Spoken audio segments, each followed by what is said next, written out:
हाँ दोस्तों, फिर से एक बार हाजिर हैं लेके एक छोटी-सी कहानी। यह कहानी आप पूरा सुनें, अगर आपको पसंद आए तो लाइक, शेयर, कमेंट अवश्य करें।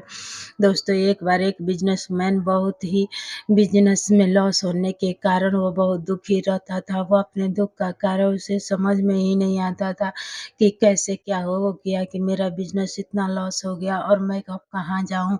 यह सोचकर वह बहुत ही दुखी रहता था, उसे समझ में नहीं आता था। धीरे-धीरे अपने दुःख के कारण अपने परिवार से भी अलग होने लगा। वो अपने परिवार से दूर रहता था, उसे कई सारे दुःख के घेरे बना लिए थे। फिर वह घर छोड़ के निकल गया। कई दिन बीत गए, वह भूख-प्यास से तड़पने लगा।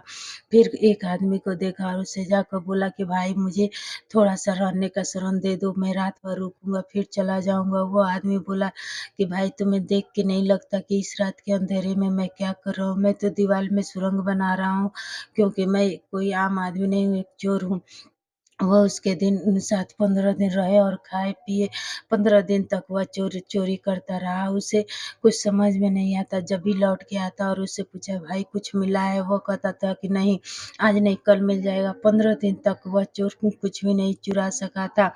तो उसके बाद से वो 15 दिन के बाद आगे बढ़ा और उसके बाद से देखा कि एक कुत्ता को जंगल में बहुत तेज़ प्यास लगी है और वो कुएँ तक जाके लौट आता था, तालाब में खड़ा होता लौट आता था वापस, क्योंकि उसे डर लगता था कि उसी के प्रतिबिंब उसमें दिखाई देता था, तो वो छलांग नहीं लगा पाता था। आखिरकार वो कुत्ता हार नहीं मानी, फिर छलांग लगाई और पानी पिया, अपना प्यास बुझाया। उससे आगे बढ़ा तो देखा कि एक छोटा-सा बच्चा जो हाथ में कैंडल लिए हुए आ रहा था। उसने कहा कि बेटा, यह तुम्हें रोशनी कहाँ से तुमको मिली है? यह रोशनी कहाँ से आती है?